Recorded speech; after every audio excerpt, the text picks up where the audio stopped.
In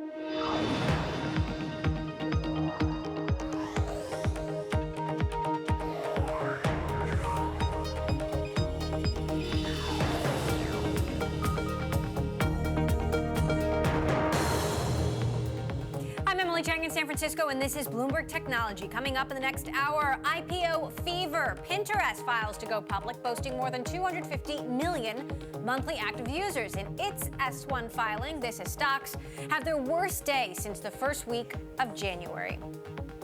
Plus, President Trump names the first chief technology officer of his administration after the post has been vacant for 2 years. But can he really see the tech industry as a government ally? And can Apple deliver? Apple signed Vox to its upcoming subscription service for newspaper and magazine readers ahead of its big media and entertainment event next week. But first to our top story, IPO season officially in full swing. Pinterest has just filed to go public. We will walk you through the numbers in just a moment. Meantime, Lyft is out on its roadshow, heading to San Francisco next week, right here. And Uber has chosen the New York Stock Exchange for its public offering. Pinterest is planning to list on the NYSE as well. The social media discovery platform has applied to list under the ticker PINS, P-I-N-S, and says it has more than 250 million monthly active users. This on the day of a fairly pronounced market drop, with stocks having their worst day since the beginning of the year. Joining us to discuss, we've got Elizabeth Fournier, who covers the IPO market for us, and here with me in San Francisco, Bloomberg Tech, Selena Wang, who's been pouring through Pinterest's S1. What are the highlights? So revenue actually increased pretty significantly from 473 million in 2017 to 756 million in 2018. It also had losses that narrowed significantly, which is a big area investors are looking for. So no profits yet, but they narrowed to 63 million in 2018 compared to 130 million in 2017. Another notable metric is they call their users pinners, and they had more than 250 million monthly active pinners.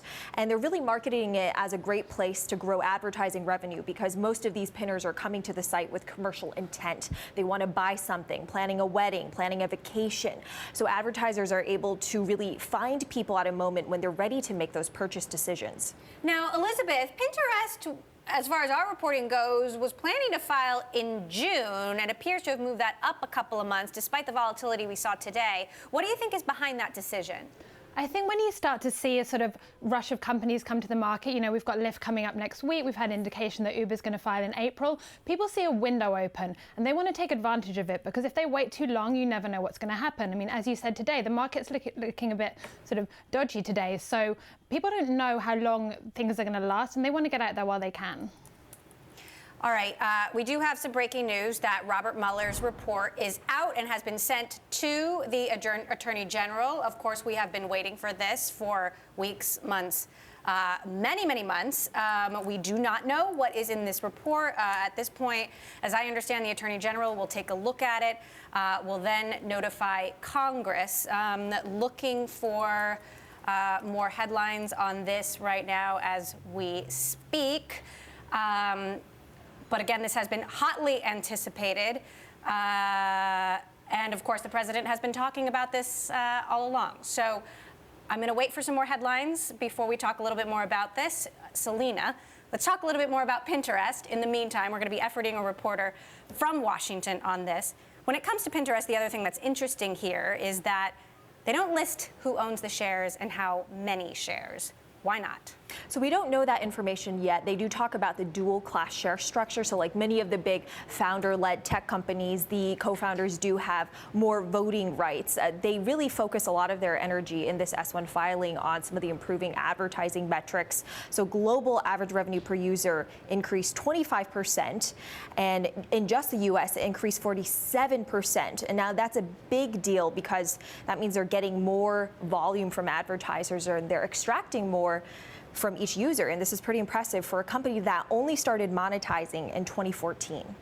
So, Elizabeth, we also have some news from Uber that they're choosing the New York Stock Exchange. Pinterest also choosing the New York Stock Exchange. Of course, we know that the biggest tech companies are listed on the NASDAQ, but the trend to do that has sort of changed since Facebook went public in 2012, and there was a big glitch with the NASDAQ that affected listing day. You know, what should we take away from this decision to choose the New York Stock Exchange by Uber and now Pinterest? Yeah, I think sort of NASDAQ started out as the listing venue of choice for these tech companies when we sort of, saw smaller companies coming to market. Now what we're seeing is really mature companies come. Pinterest has been around for almost 10 years, Uber the same. They are going where the biggest companies go, and that has always been the New York Stock Exchange. So I think the shift that has happened since the Facebook IPO is for sure partly down to that, but it's also just a shift in the size and the maturity of these companies. All right, I want to get back to Special Counsel Robert Mueller's report, which has been given to the Attorney General. The DOJ has been notifying key lawmakers that Attorney General William Barr has received this report, that it's going to take some time to review. Of course, we've been waiting for this now for 22 months. That is the length of Robert Mueller's investigation. But in fact, this is not the end. This is actually just the beginning of another long process. The investigation is into, of course, whether President Trump or those around him conspired in Russia's interference in the 2016 election. We know that several of Trump's associates have been taken into custody, have been charged in connection to Mueller's investigation. But of course, the big question has been whether there was any collusion between the Trump campaign or the president himself with the Russians. So that is going to be the big question that Mueller's report presumably will seek to answer. Mueller's report, as I said, has been given to Attorney General William Barr. It's going to take some time to review.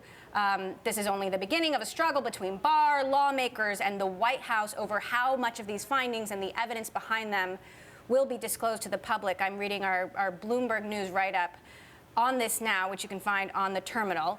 This fight is likely to escalate the social media wars between the president and his critics. The president just fired another salvo in those wars today, talking about his contention that he believes social media and platforms like Twitter and Facebook prioritize liberal views. The irony, of course, being that the president himself is sort of the tweeter-in-chief. Whatever Mueller found, the completion of this investigation is a big turning point for the president. He's been dogged with inquiries about this almost ever since he took office. Again, this report has been given to the Attorney General. Attorney General William Barr will be taking some time to read this, and then, of course, we will have the results. We don't know how much of the report is going to become public. I believe that is up to Congress.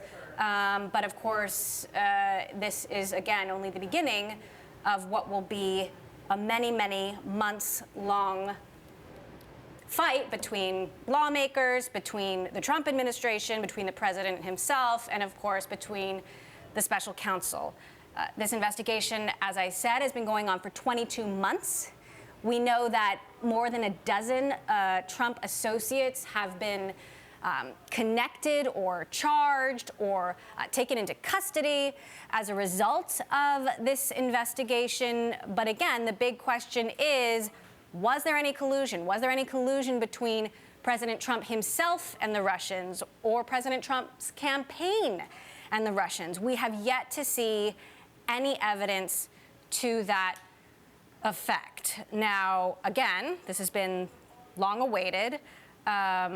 Before wrapping up the probe, we know that Robert Mueller helped secure guilty pleas from 5 people involved in Trump's presidential campaign. I want to get to Stephen Dennis, who is standing by in D.C. for us right now. So, Stephen, obviously, we've been waiting for this for a very long time. What do we know?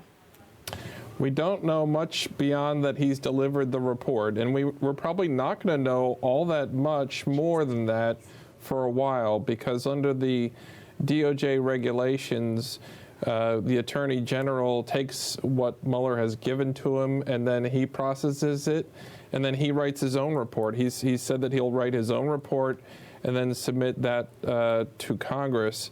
And he doesn't necessarily have to include all the things that Mueller gives him. He has wide discretion on what to include, what not to include. The only thing that he really has to do under the regulations is tell Congress if Mueller wanted to prosecute somebody and Barr overruled him, or somebody else overruled him, Rod Rosenstein, for example.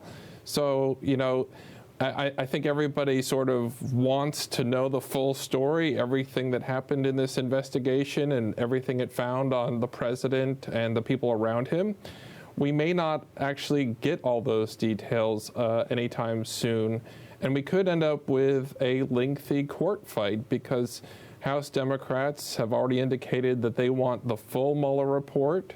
You had the House vote 420-0 to have that report made public. There is legislation in the Senate as well, bipartisan legislation by Chuck Grassley and Richard Blumenthal to make this report fully public with a few redactions for sensitive information.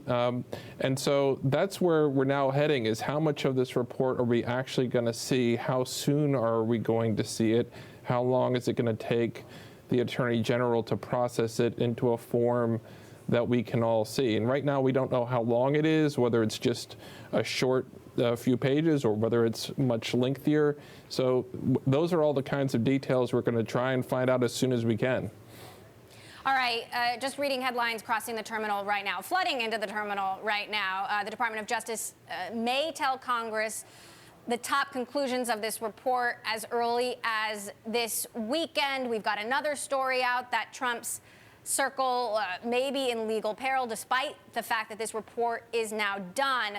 Seth Waxman is also joining me now on the phone. Seth, what can you tell us about where we go from here? Sure. So now Bill Barr, the Attorney General, will receive the report, and now it's his duty to decide how much and to what extent he discloses to Congress or otherwise. The only thing he's mandated to report to Congress is if at some point he or any of his predecessors refused or rejected a request by Mueller to engage in conduct such as issuing subpoenas or issuing indictments. But by the regulations, that's his only obligation. So there really is a great deal of deference given to Attorney General Barr as to what to do next. All right, Seth Waxman with us on the phone, former federal prosecutor. Talk to us a little bit about, how long this process will take. How long will it be before the public actually becomes aware what's in this report? Yes, I mean, we've all been waiting for 22 months now, but unfortunately, we don't know the exact timing. Again, Bill Barr has a lot of discretion on what he can do, and there could be a legal challenge by the president's office seeking to review what's called the executive privilege. In other words, if there are parts of the report that they feel, the White House feels, should not be made public. So there could be a battle there. And then if Bill Barr, the Attorney General, refuses to release all of the report because of national security concerns or otherwise, you could have legal battles from Congress demanding to see the entire report. And we're already hearing murmurs of that. So I would expect that there's going to be a lot, or there is going to be a lot of pressure to get that report into the hands of the American people. So I suspect we're going to see a lot of it. It just may take some time. And of course, there's already been endless speculation about what could be in this report. And, as has been discussed over and over again, even though several of Trump's associates have been drawn in as a result of the Mueller probe, there still has yet to be any evidence of any of them actually colluding with the Russians. Isn't that correct? Well, publicly, I think that's fair to say. But, of course, we've probably only seen the tip of the iceberg as to what Bob Mueller has had. So now we're about to see it. And, for all those on either side of the fence who've been speculating or commenting, and we're kind of reaching the witching hour now where we're going to see it. And so, it's always been my belief that we've seen barely the tip of the iceberg of the true evidence. And now it's time to see what actually happened. And so, obviously, we're all very intent on seeing that, and we should know hopefully soon. Now, once Congress is made aware of at least the headlines in this report, isn't that as good as public? I'm sorry, they've been told the headlines have been made aware to Congress. Is that right? Is that? My question is, once Attorney General Barr notifies Congress about the headlines in this report, isn't that as good as public? At that point, won't we start to see the details leaking to the press? Well, yeah, I think that's a good question. Again, just because the headlines have been made available to Congress doesn't mean the details have. And these kind of very complex investigations, the devil can be in the details. So, of course, the headlines are, is there a recommendation to Congress to impeach the president? That would be a significant headline, obviously. Are there recommendations as to others who engaged in criminal conduct, or recommendations that there should be ongoing investigations for further indictments? those would be headlines. But, and those will be the attention grabbers. But, until we see the entire report, we obviously won't know the full scope. But it sounds like things are already starting to come out. All right, David Boreakis, our Bloomberg legal reporter, is joining us now from New York. David, do we have any additional details yet, aside from the fact that this report has been given to the Attorney General? At this point, we really don't know what is in the report from Mueller. And the Attorney General is going to now make his decisions about what to forward to the White House or to Congress or to make public. So I think we're going to have an unspecified waiting period until we learn just what's in this report and what the public will know. And as your other guests have said, it's possible that there may be litigation, there may be fights in Congress over just what will be revealed as a result of Mueller's investigation. More headlines crossing the terminal now. Attorney General Barr saying that no effort by Robert Mueller was blocked during this investigation. So there was a big question of whether, perhaps Mueller tried to, pursue certain avenues that the Attorney General prevented him from pursuing. David, what does that mean? That William Barr is saying that he had free rein? There was a lot of concern across various political quarters that Mueller may have been constrained in what he could pursue as in the investigation, what methods he could use, and whether he would actually be fired or not. Obviously, he was never fired. So Barr is saying that Mueller could do whatever he had to do, follow whatever leads he needed to follow to complete his investigation. Tim O'Brien, Bloomberg's Tim O'Brien joining us now as well. Tim, of course, you've reported on the president extensively and even before he was president. This whole investigation is something that has become of great interest for the president, even when not asked questions about it. He is talking about this investigation. What do you imagine is going through the president's head right now personally? I'm not sure. I mean, I think this explains why he's been tweeting so actively and aggressively over the past week. He has tended historically to get engaged with Twitter when things are coming down the line legally, and we now know, I think, that this probably explains a lot of his tweeting since last Sunday. I don't think any of us can say anything really definitive about this until we know what the contents of that report are. And I think that's going to take more time than I think people have anticipated. Bill Barr is going to have to make a decision about how much of this is publicly available in terms of releasing it. He has national security and legal concerns that are going to inform that decision. I think members of Congress are going to want to see the whole thing. And I think that's going to become probably a food fight between Congress and the Justice Department. Specifically, I think Adam Schiff and Jerry Nadler in Congress will probably be among the more vocal or aggressive voices in that debate. I think the president now is going to be in to a certain extent, in a wait-and-see mode. But he's also going to want to spin this as quickly as he can in terms of shaping public perception about what the report means to his presidency and to the legal process. All right, Bloomberg's Mark Crumpton also with us now. Mark, I know you've been following the latest headlines. Still not a lot of information except that the Attorney General has this report. He said Bob Mueller was allowed to do essentially whatever he wanted to do, and the DOJ is saying that William Barr could alert Congress to at least the highlights of the report as early as this weekend. What can you tell us? Emily, as David and Tim mentioned, this is going to be a food fight about just how much of this is going to be made public, whether Congress is going to get involved, how long this is going to wind its way through the court system. This could be a fight of epic proportions between the executive branch and the legislative branch to figure out when this report is going to be released, how much of it's going to be released, and who's going to get to see it. If Chairman Nadler, Chairman Schiff, and others are going to have to take this to court in order to see what's in this, in order to see whether or not it's released to the public. There's already been a hue and cry among most of the Democrats in Congress saying, don't try to block this report. Transparency is going to be the best medicine here. If President Trump, as he has said over and over the course of the last couple of years, that this is a witch hunt, the president saying recently that he thinks the report should be made public. So now we're going to find out. All right, former federal prosecutor Seth Waxman still with us. Seth, before I let you go, what are the main clues that you're going to be watching for in the next, let's say, 24 to 48 hours as to how this is going to proceed? Yeah, well, one indication we just received from the Attorney General is that he's saying that Bob Mueller was never blocked in any of his efforts. So the good news is, I think, for everyone, is that the full investigative power of Bob Mueller was allowed to proceed unabated. Going forward, of course, we're going to be staying to the extent all eyes are going to be on the Attorney General. What is he saying?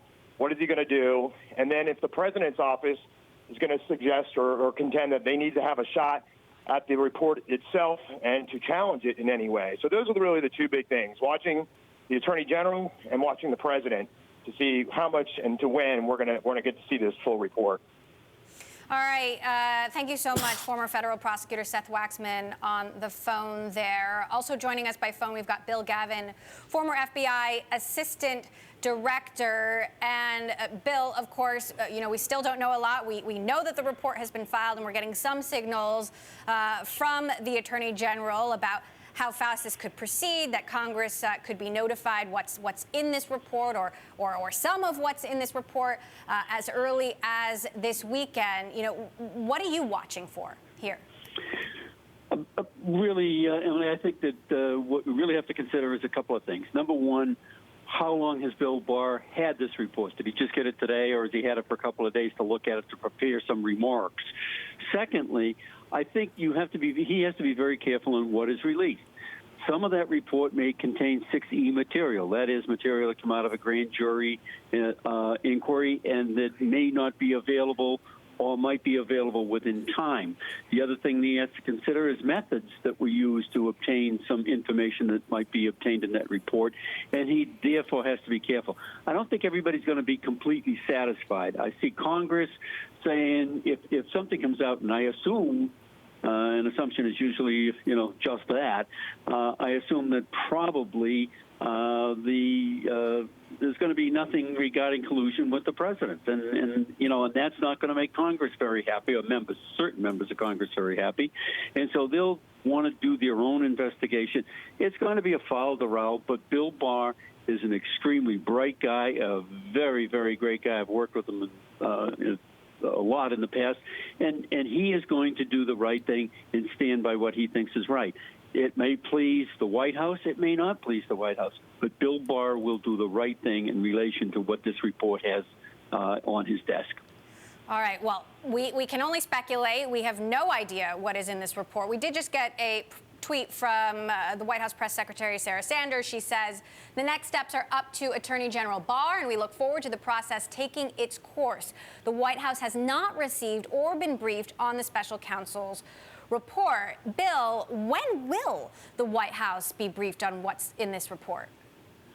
The White House will be briefed when Bill Barr looks at it and determines what should be released and what shouldn't be released.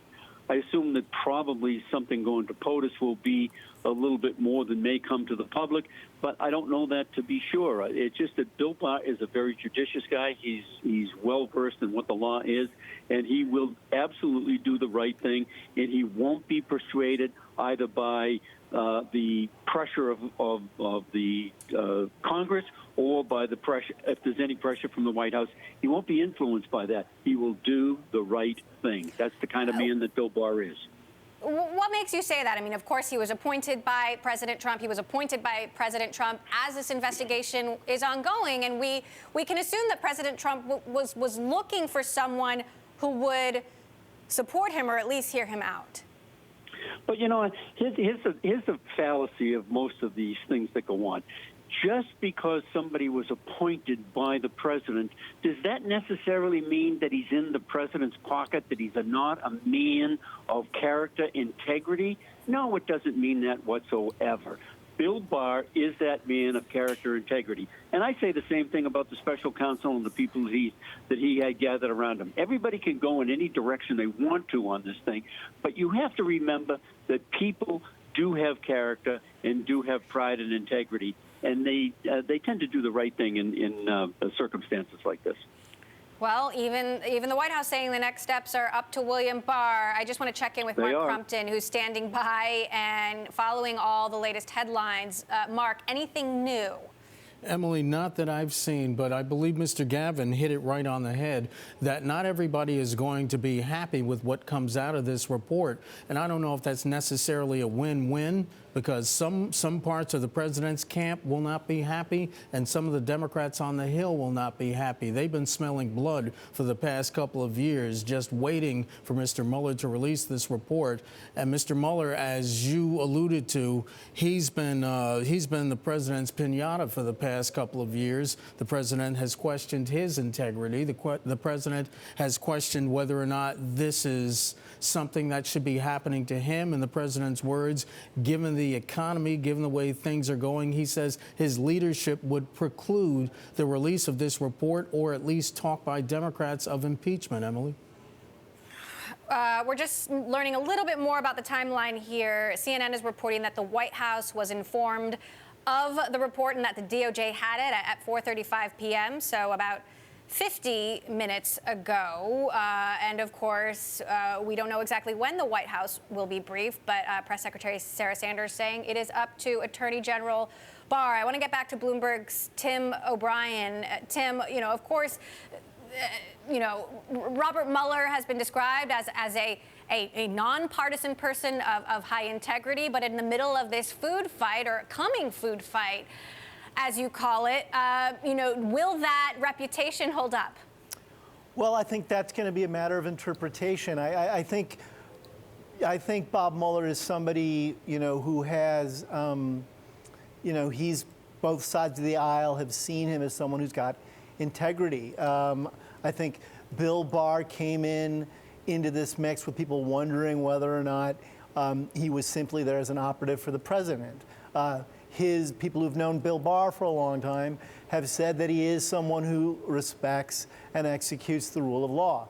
So we'll see. I just think, again, this is going to play out in coming weeks. There's been some reporting coming now that came in shortly while we were on air, that the president had not seen the contents of the report yet, and that he's with a legal team in Florida for the weekend, and he's going to see some of it then.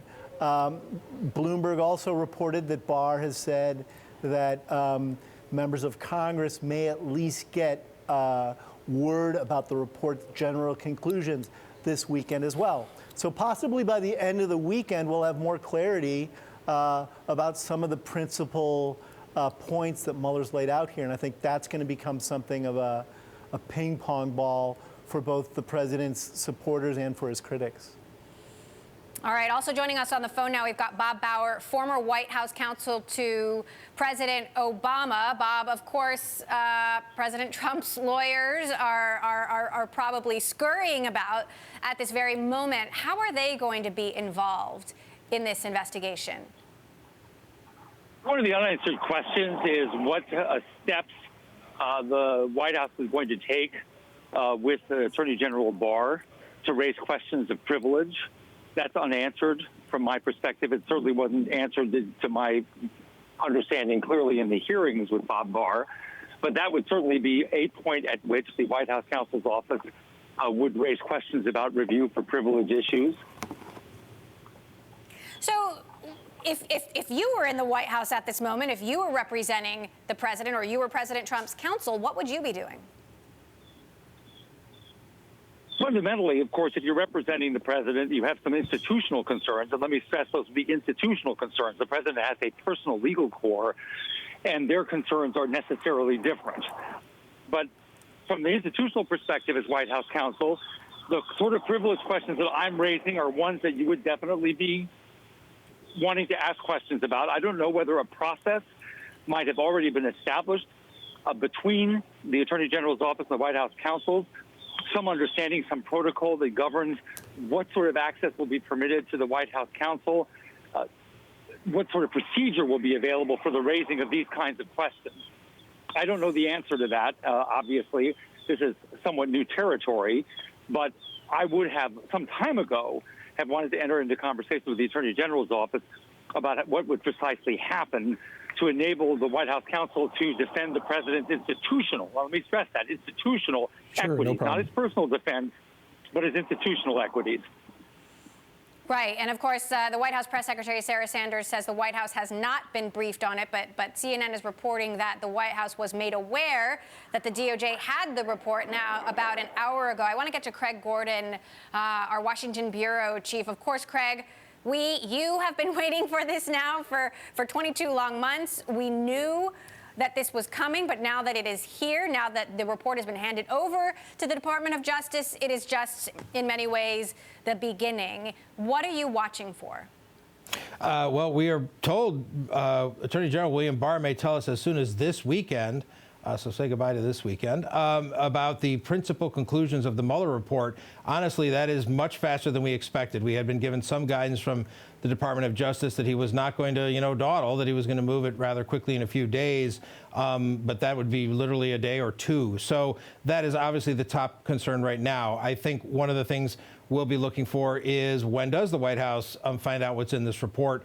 Hard to imagine they will find out at exactly the same time as us, and partly for the reasons Mr. Bauer was mentioning, that they are going to be given the opportunity to assert a sort of executive privilege on some of the information. The White House actually cooperated pretty extensively with this investigation, turning over literally hundreds of thousands of pages of information.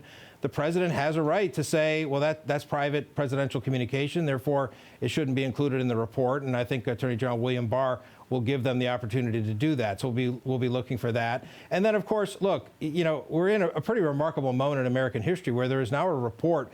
We know it exists. It's been handed over to the Attorney General. The public may never see it. We may only, the statute, the law that created the job of Robert Mueller only really requires there to be a report by the Attorney General, a sort of a summary of the report, a report on the report. But the report itself may remain under lock and key for some time, perhaps permanently even. And so this will set off a pretty big scramble to try to figure out what's in there beyond what William Barr tells us possibly as early as this weekend. Bob Bauer still with us, former legal counsel to President Obama. All of that said, Bob, once William Barr hands over the highlights to Congress, at that point, isn't it practically public? I mean, won't the information start to leak out no matter what is in the report? I don't know that I would look with any confidence to the possibility of extensive leaks. It's certainly possible that some material will leak out. I don't know that anything approaching a full accounting of what's in the report will eventually make its way into public. But I do think what you can anticipate, especially in light of the House vote recently, which was unanimous for the full publication of the report, is that Congress, which has certainly the constitutional power to do so, will move to obtain the full Mueller report. Whatever that is, however long it is, however detailed it is very likely that in connection with congressional oversight investigations and maybe in support of its power to determine whether an impeachment inquiry is warranted, the Congress will move to obtain the report and eventually would succeed. Craig, obviously you've been covering Washington for a very long time. Craig Gordon, our Washington bureau chief. And to a certain extent, this investigation and the coverage of this investigation has been totally unprecedented for any administration. But can you just describe for us what the experience has been like for you and your team as you tried to get details on the inner workings of Mueller and his team, details on what they may or may not have, and when this may or may not be given to the DOJ? Imagine it's been just in all new territory. Yeah, I mean, in a word, frustrating. Kudos to Robert Mueller and his team. They did not leak. There were. I probably could not even count on one hand the number of stories that you could trace directly back to Robert Mueller, or what you suspect maybe that was Mueller talking or his people talking. They simply took that oath of secrecy very seriously. We know Mueller himself laid down the law in the early days that they're doing a high-profile, investigation up to and including the President of the United States. And so for reporters, it's been pretty slim pickings. The last few days have been interesting, shall we say. We had started to get a little bit of guidance, a little bit of signaling from the Justice Department. The report could come pretty much any time this week, or maybe not, or maybe it would. So we really did have our Justice Department reporter, Chris Strom, whose terrific stories on the terminal right now, pretty much duct taped to his chair over there at the Justice Department press room, waiting for this day to come. But we literally only got minutes of notice that the report was actually coming out at roughly 5 o'clock today. So it's been a pretty amazing roller coaster, and the scary part for us journalists is we're really just getting started. All we know today is that the report's been filed. We don't know a single thing that's in it, and that will be many, many weeks and months and maybe years of our careers trying to figure out what that is. All right, Craig Gordon, thank you. I want to get back to Mark Crumpton, who's been following the headlines. And Mark, I believe you have a statement now from Mitch McConnell. The McConnell statement, I don't have that one. All right, Mark Crumpton, monitoring the headlines for us. Let me know, Mark, when you get that statement in front of you. But we are starting to hear members of Congress speak. Also joining me on the phone is Frank Montoya, former FBI special agent who was in charge of the FBI Seattle field office. Frank, can you give us an idea of what Mueller's team must have been going through over the last several weeks and months? Of course, there's been intense pressure on them. Our bureau chief, Craig Gordon, talked about how there were basically zero leaks to the press about what was happening, but you can imagine it must have been a pressure cooker on the inside. What do you imagine the people working on this investigation, what they have been going through? Yeah, I think that they were so busy that they didn't pay a lot of attention to the outside pressure. I also think that, and I worked closely with Bob Mueller for a number of years, and I can tell you that he was really good at insulating us from a lot of the outside pressure, where he was either at some points the lightning rod to deflect it, or where he would just tell us to keep the focus on what we're doing and don't worry about what's going on in the outside world. So I actually do have that statement now from Senate Majority Leader Mitch McConnell. He says, I welcome the announcement that the special counsel has finally completed his investigation into Russia's efforts to interfere in the 2016 elections. Many Republicans have long believed that Russia poses a significant threat to American interests. I hope the special counsel's report will help inform and improve our efforts to protect our democracy. Frank Montoya is still with us on the phone, a former FBI special agent. Now, Frank, there were many moments, months and months ago, where some thought that the report could have been filed or could have been imminent, or that perhaps the investigation should have concluded more quickly than it did. What do you think it was that led Robert Mueller to conclude that the investigation was done, it was time to hand it over? Well, I think a lot of the reactions or the actions of the special counsel in the last year and a half or so have been to protect the integrity of the investigation. And, it's taking place at the highest levels of government. And so I think it was rightly so a lot of focus on protecting that integrity. I think that what has happened now is that he's gotten to the end of at least his mandate as far as the investigation is concerned. But just because this is over doesn't mean that everything is over. There's still all of that work that's going on in the Southern District of New York. There are still some outstanding prosecutions and indictments relative to the special counsel's investigation itself. And who knows how many other cases have been handed off to other U.S. attorneys' offices around the country. So what I think this does is it's a signal that what Bob Mueller was doing is now completed. But that doesn't mean that the investigations are over or that the saga is over. There's still much more to go. All right, we're continuing to get statements from congressional leaders, a tweet from Mark Warner saying Congress and the American people deserve to judge the facts of the Mueller report for themselves. It must be provided to Congress immediately, and the Attorney General should swiftly prepare a declassified version for the public. Nothing short of that will suffice. Joining us now, our White House reporter, Alex Wayne, who's been reporting on what other congressional leaders are saying, what is happening in Congress. Alex, what is happening, aside from waiting?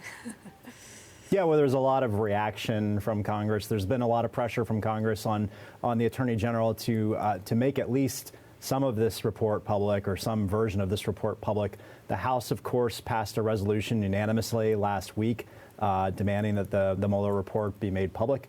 The Senate has not pass that resolution itself. But the president said he'd happily support it and told Republicans to support it. The president has said publicly he wants the report to be made public. And right now, the president is at his Mar-a-Lago resort in Palm Beach, Florida, with aides, waiting like we are to find out what Mueller found. Right, and of course, the White House says it has not been briefed on this report yet, that will be up to Attorney General William Barr. A lot is up to Attorney General William Barr at this point. Talk to me, Alex, about the Chuck Schumer-Nancy Pelosi call. I wish I knew more about that one. I have been sitting on set, so you caught me. Sorry, you caught me unprepared for that one. All right. Well, we are trying to get more details on all of this as we have them. Alex, you know, we talked a little bit about the experience with Craig Gordon of covering this story, this very unprecedented story, new Terry, for you as a journalist. I mean, what do your next few days look like? What is the information that you are going to be trying to get? Well, Bill Barr said he may communicate to Congress as soon as this weekend some of the findings from the report. So we expect that just as his letter became public almost the instant it went to Congress, stuff that he tells Congress, particularly Democrats in the House, will quickly make it into the public sphere. So I would expect us to learn much more about what Mueller found and what he reported to Bob Barr as the weekend unfolds. We also expect at some point that the Attorney General will inform the White House as to whether anything in this report should qualify for executive privilege. That could prompt a court fight. The White House could try to stop parts of this report from being submitted even to Congress, claiming executive privilege, and that may well wind up in the Supreme Court if that happens. All right. Now, I do have more information on what Senate Democratic leader Chuck Schumer and House Speaker Nancy Pelosi are saying, calling on Attorney General Barr to make the full Mueller report public, saying that the American people have a right to the truth. Alex, what are the chances of that?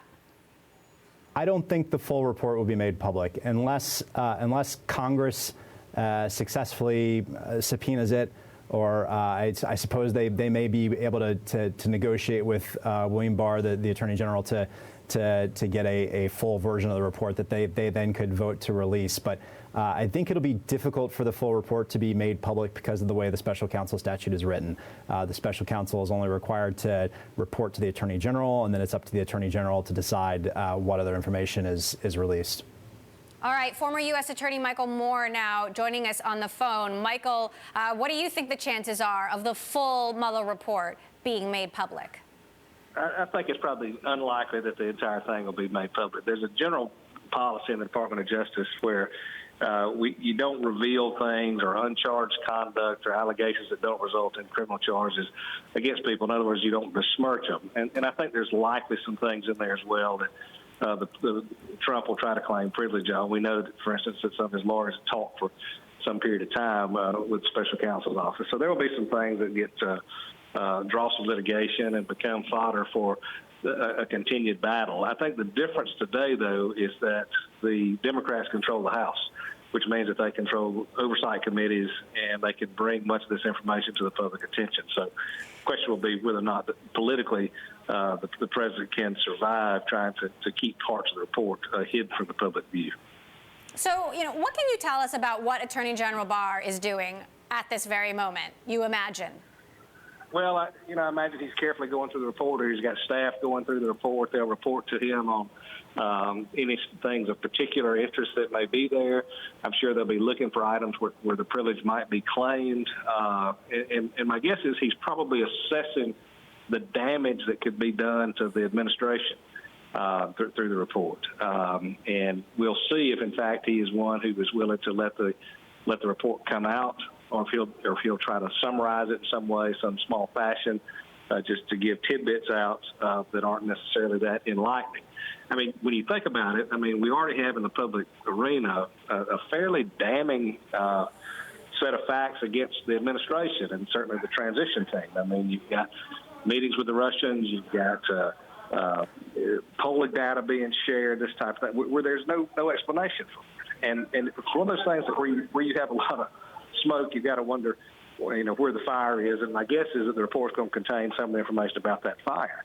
Right. And I imagine Barr's assessing that right now. So the question is there a fire? Is there more than smoke, or, and I don't know if this is the correct legal terminology, but circumstantial evidence, if you will. Our Bloomberg legal reporter is still with us, David Voryakis, in New York. David, talk to us about, what this investigation would need to show if indeed, it was going to show collusion. Well, Mueller's mandate was to try to determine was there Russian interference in the 2016 election. And through a series of public court filings, he's shown pretty conclusively that the Russians did interfere in the election. And what Mueller has had also investigated was whether anyone in the Trump campaign coordinated with the Russians. And so his conclusions on that question are going to be fascinating, because he's had a full look into the evidence that the public has not had, and he's been able to talk to cooperating witnesses. He's seen electronic evidence that the rest of the public didn't have. And his conclusions on whether there was coordination between the Trump campaign and the Russians could be quite explosive, theoretically could lead to impeachment proceedings. And so people are going to be looking very closely to what he decides on just that question, as well as whether Trump obstructed justice during the investigation, which was another main area of his inquiry.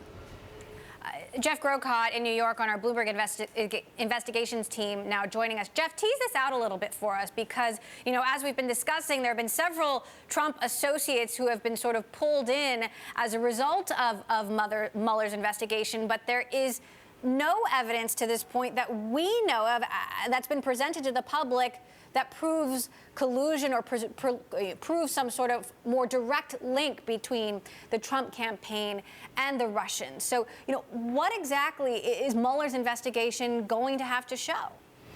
Well, we know that there are a lot of threads that are leading close to the Trump team, and we don't quite see there's a connection between the Trump side and the Russian side. But we know Roger Stone, for example, had communications with the Trump team and communications with WikiLeaks and with a hacker who we now know were Russian intelligence agents. And so there's a question about whether those threads will be drawn together in the person of Roger Stone. We also know that Paul Manafort, who was Donald Trump's campaign manager, shared polling information with a Russian associate who Mueller's team says was associated with Russian intelligence. There's information there that we don't know because it's been redacted from filings. There are lots of black spaces still in the Mueller filings that we've seen.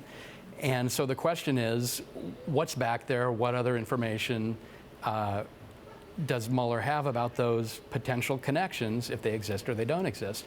Now, what could happen is if there's information there that Mueller believes isn't strong enough to bring charges, we might not learn yet what's there, and that could cause a lot of frustration. The big question is, what is in there? Not just what is in there, but when will we find out what is in there? Former U.S. Attorney Michael Moore is still on the phone with us. Michael, earlier you were indicating, look, where there's smoke, there's fire, and there's certainly been smoke. But, what do you think the chances are that there really is fire in this report if we don't know about it? I mean, I think every single Washington reporter has been trying to figure out, trying to find some sort of connection here. And, the Mueller's team has been fairly locked down. There have not been leaks, but something that big, would that not have leaked out at this point? I think that you've got to remember that we're talking about what evidence they have. And there's a thing called circumstantial evidence, and that can be those are things that happen or pieces of evidence that circumstantially prove, in fact, that something happened. You don't have to have direct evidence. So, well, you may be looking for a letter from Putin to Trump saying, we're glad you won the election, hope all our efforts help. That may never happen.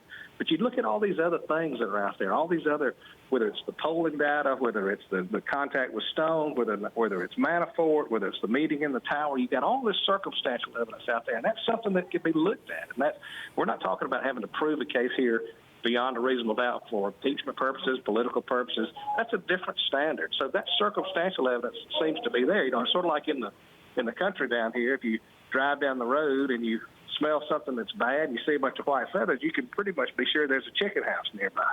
And that's sort of what we've got here. I mean, we can something's malodorous about what's been going on between the Trump campaign and Russia, and now we're left to try to figure out is in fact there's something there. So we've got this circumstantial body of evidence that we know about from public filings. What we don't know about yet are these areas that have been redacted in the pleadings and in the various court filings. So we'll learn all that. We're going to hear information, but we already know that the transition team, people high up in the administration, very close to the president, including his children and son-in-law, were in contact with Russians during a time when we were told there was nothing going on. So I kind of differ because I do think, in fact, there's already some evidence out there.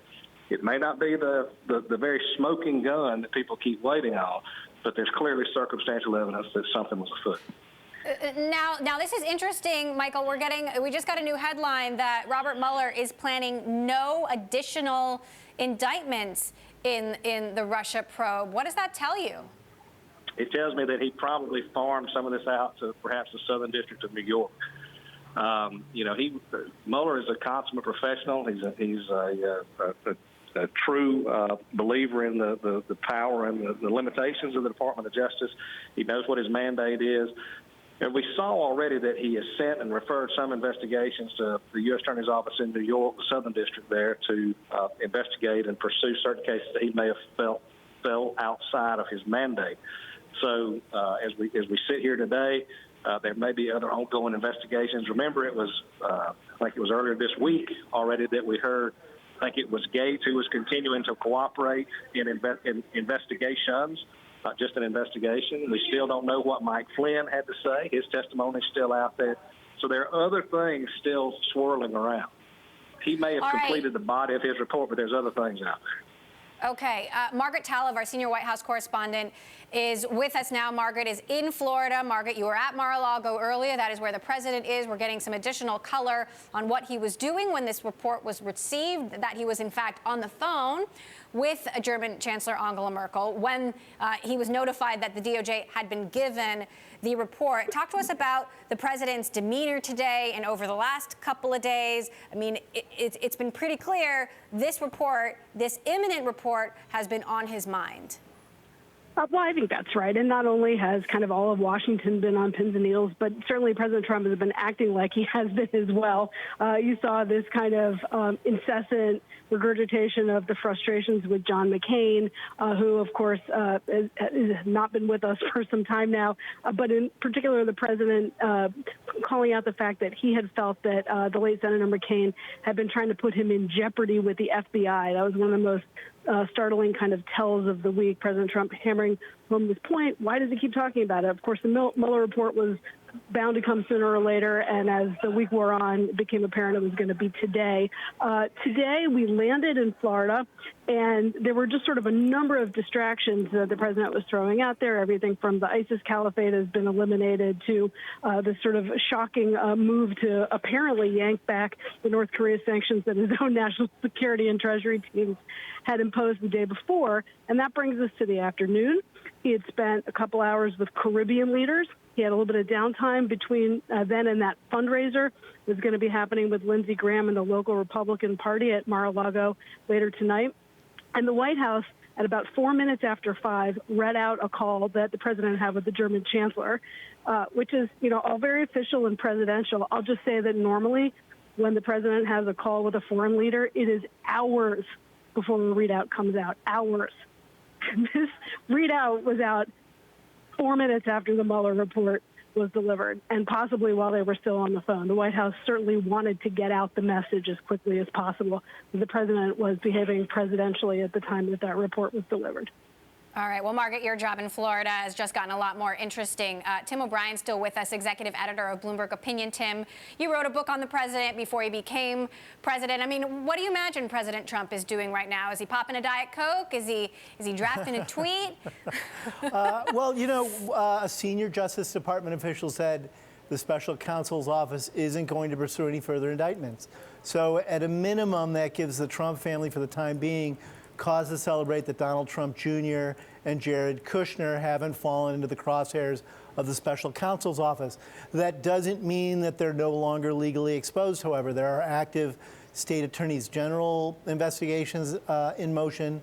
The Southern District of New York has a very muscular and robust investigation underway. And both of them could be exposed there. But that this issue of whether or not Bob Mueller was going to move into the Trump family's circle appears to be answered here. And in that case, I think, and I think had it gone that far, I think the president probably would have considered trying to fire Mueller if his family members were threatened. And you would have had a constitutional crisis at that point. And so that's all put to the side now. That would probably give the president cause to pop a Diet Coke, as you put it. But there's a long legal road ahead here. There's 5 congressional committees looking at all of this and these other jurisdictions that we've mentioned. So this is the end of the beginning, really, for the Trump family around some of this stuff legally. The end of the beginning, and the beginning for Margaret Talev, our senior White House correspondent, who is in Florida, where the president is right now in Mar-a-Lago. Margaret, we've got about 30 seconds left. What happens next for you and the president? The next couple of days, the next 24 to 48 hours are going to be very interesting. Well, they certainly are. I drew what is not going to be a sleepy weekend of duty here. We don't know whether we will see him or hear from him again later tonight. Again, he was expected to be perhaps an unofficial pop-in guest at that fundraiser that's happening at his own resort. We don't know if that will happen. We don't know if we will get to see or hear any of that. We'll keep you posted, of course. And normally this would be a golf-heavy weekend, meeting with athletes, business associates, friends, whatever. We don't know how this has disrupted his schedule. We do know many of his top advisors are down here in person as well. Thanks very much. Well, get on it. I'm going to let you get on the road. Margaret Talev, our senior White House correspondent, Bloomberg's Tim O'Brien, David Voriakis, Jeff Grocott. This concludes our special coverage of Robert Mueller giving his final report to the Department of Justice about President Trump. It is now on bar to make some moves. This is Bloomberg.